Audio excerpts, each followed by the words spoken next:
राष्ट्रपति द्रौपदी मुर्मू के ਵੱਲੋਂ ਲੋਕਾਂ ਨੂੰ ਸੰਬੋਧਨ ਕੀਤਾ ਜਾ ਰਿਹਾ 26 जनवरी के मौके ਤੇ सूची भी सुनो।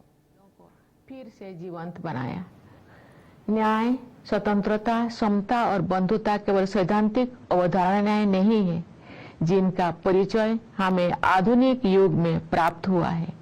ये जीवन मूल्य तो सदा से हमारी सभ्यता और संस्कृति का अंग रही है।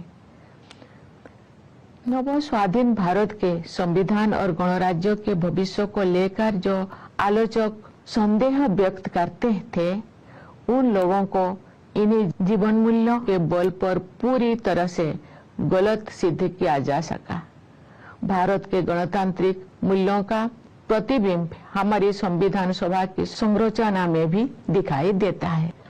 उस सभा में देश के सभी हिस्सों और सभी समुदायों का प्रतिनिधित्व था। सबसे अधिक उल्लेखनीय बात ये है कि संविधान सभा में सरोजिनी नायडू, राजकुमारी अमृतकर, सुचेता कृपलानी, हंसाबेन मेहता और मालती चौधरी जैसे 15 असाधारण महिलाएं भी शामिल थी। दुनिया के कई हिस्सों में जो महिलाओं की समानता को एक सुदूर आदर्श समझा जाता था, तो भारत में महिलाएं राष्ट्र की नियति को आकार देने में सक्रिय योगदान दे रही थी। हमारा संविधान एक जीवंत दस्तावेज इसीलिए बन पाया है क्योंकि नागरिकों की निष्ठा सदियों से हमारी नैतिकता परक जीवन दृष्टि का प्रमुख तत्व रही है। हमारा संविधान भारतवासियों के रूप में हमारी सामूहिक अस्मिता का मूल आधार है, जो हमें एक परिवार की तरह एकता के सूत्र में पिरोता है। पिछले 75 वर्षों से संविधान ने हमारी प्रगति का मार्ग प्रशस्त किया है। आज के दिन हम संविधान सभा के प्रारूप समिति के अध्यक्ष डॉक्टर भीमराव अंबेडकर, सभा के अन्य प्रतिष्ठित सदस्यों, संविधान के निर्माण से जुड़े विभिन्न अधिकारियों और ऐसे अन्य लोगों के प्रति अपनी कृतज्ञता व्यक्त करते हैं, जिनके कठिन परिश्रमों के फलस्वरूप हमें ये विलक्षण ग्रंथ प्राप्त हुआ। प्यारे देशवासियों, संविधान लागू होने के बाद के ये 75 वर्ष हमारे युवा गणतंत्र की सर्वांगीण प्रगति के साक्षी है। स्वाधीनता के समय और उसके बाद भी देश के बड़े हिस्सों में घोर गरीबी और भूखमरी की स्थिति बनी हुई थी, लेकिन हमारा आत्मविश्वास कभी डिगा नहीं। हमने ऐसे परिस्थितियों के निर्माण का संकल्प लिया जिनमें सभी को विकास करने का अवसर मिल सके। हमारे किसान भाई बहनों ने कड़ी मेहनत की और हमारे देश को खाद्यान्न उत्पादन पर निर्भर बनाया। हमारे मजदूर भाई बहनों ने अथक परिश्रम करके हमारा इंफ्रास्ट्रक्चर और मैन्युफैक्चरिंग सेक्टर का कायाकल्प कर दिया। उनके शानदार प्रदर्शन के बल पर आज भारतीय अर्थव्यवस्था विश्व के आर्थिक परिदृश्य को प्रभावित कर रही है। आज का भारत अंतर्राष्ट्रीय मंच पर नेतृत्व की स्थिति हासिल कर रहा है। संविधान में निर्धारित रूपरेखा के बिना ये व्यापक परिवर्तन संभव नहीं हो सकता था। हाल के वर्षों में आर्थिक विकास की दर लगातार ऊंची रही है, जिससे हमारे युवाओं के लिए रोजगार के अवसर पैदा हुई है। किसानों और मजदूरों के हाथों में अधिक पैसा आया है तथा बड़ी संख्या में लोगों को गरीबी से बाहर निकाला गया है। साहसिक और दूरदर्शी आर्थिक सुधारों के बल पर वर्षों में प्रगति की ये रफ्तार बनी रहेगी। समावेशी विकास हमारी प्रगति की आधारशिला है, जिससे विकास का लाभ व्यापक स्तर पर अधिक से अधिक देशवासियों तक पहुंचता है। सरकार द्वारा वित्तीय समावेशन को सर्वोच्च प्राथमिकता दी जा रही है।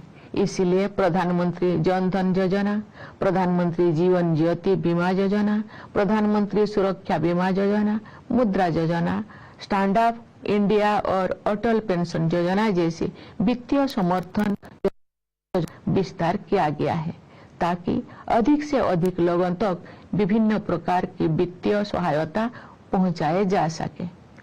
ये भी एक बहुत महत्वपूर्ण बदलाव है कि सरकार ने जन कल्याण को नई परिभाषा दी है, जिसके अनुसार आवास और पेयजल जैसी बुनियादी जरूरतों को अधिकार माना गया है। वंचित वर्गों के लिए, विशेष रूप से अनुसूचित जातियों, अनुसूचित जनजातियों तथा अन्य पिछड़े वर्गों की सहायता के लिए सभी प्रयास किए जा रहे हैं। अनुसूचित जातियों के युवाओं के लिए प्री मैट्रिक और पोस्ट मैट्रिक छात्रवृत्तियां, राष्ट्रीय फेलोशिप, विदेशी छात्रवृत्तियां, छात्रावास और कोचिंग सुविधाएं दी जा रही है। प्रधानमंत्री अनुसूचित जाति अभ्युदय योजना द्वारा रोजगार और आमदनी के अवसर उत्पन्न कर अनुसूचित जातियों के लोगों की गरीबी को तेजी से कम किया जा रहा है। अनुसूचित जनजाति समुदायों के सामाजिक एवं आर्थिक विकास के लिए विशेष योजनाएं बनाई गई है, जिनमें धरती आबा जनजातीय ग्राम उत्कर्ष अभियान और प्रधानमंत्री जनजातीय आदिवासी न्याय महाअभियान पीएम जनमन शामिल है। विमुक्त, घुमंतु और अर्ध घुमंतु समुदाय के लिए विकास एवं कल्याण बोर्ड का गठन किया गया है। पिछले एक दशक में सड़कों और रेल मार्ग, बंदरगाह और लॉजिस्टिक हब्स सहित फिजिकल इंफ्रास्ट्रक्चर के विकास पर बल दिया गया है। इससे एक ऐसा मजबूत आधार विकसित हो गया है जो आने वाले दशकों में विकास को संबल प्रदान करेगा। सरकार ने वित्त के क्षेत्र में जिस तरह से प्रौद्योगिकी का उपयोग किया है, वो एक मिसाल है। डिजिटल भुगतान को विभिन्न विकल्पों के साथ साथ प्रत्यक्ष लाभ हस्तांतरण की प्रणाली ने समावेशन को बढ़ावा दिया है, जिससे बड़ी संख्या में लोगों को फॉर्मल सिस्टम में शामिल किया जा सका है। इसके कारण सिस्टम में अभूतपूर्व पारदर्शिता भी आई है। इस प्रक्रिया में कुछ वर्षों के दौरान ही हमने एक ऐसा मजबूत डिजिटल पब्लिक इंफ्रास्ट्रक्चर विकसित कर लिया है जो विश्व की श्रेष्ठतम संरचनाओं में से एक है। इंसॉल्वेंसी एंड बैंकरप्सी कोड जैसा साहसिक उपायों के परिणाम स्वरूप बैंकिंग व्यवस्था अब अच्छी स्थिति में आ गई है। इससे शेड्यूल्ड कमर्शियल बैंकों की नॉन परफॉर्मिंग एसेट्स में काफी कमी आई है। प्यारे देशवासियों, वर्ष 1947 में हमने स्वाधीनता प्राप्त कर ली थी, लेकिन कई अफसोस लंबे समय तक विद्यमान रहे।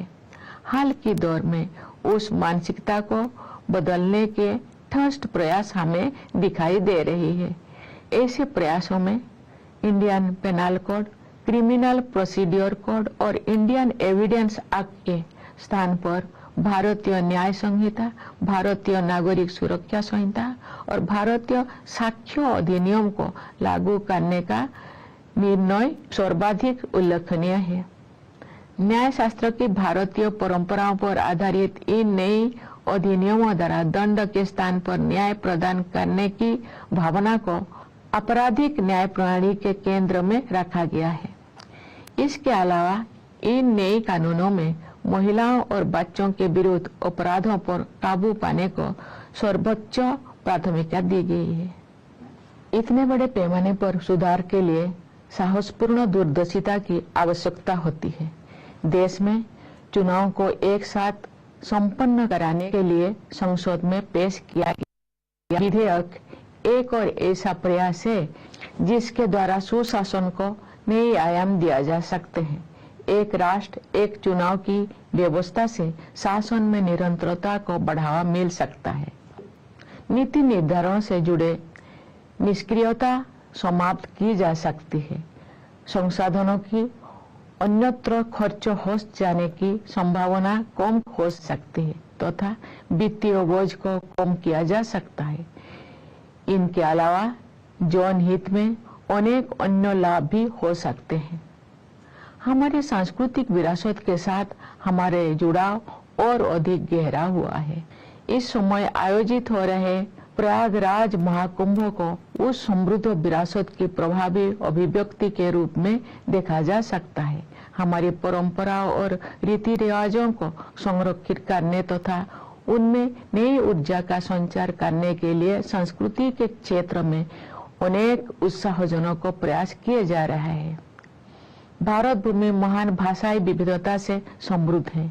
इस समृद्धि को संरक्षित करने तथा इस परंपरा को आगे बढ़ाने के लिए सरकार ने असमिया, बंगला, मराठी, पाली और प्राकृत को शास्त्रीय भाषाओं के रूप में मान्यता प्रदान की है।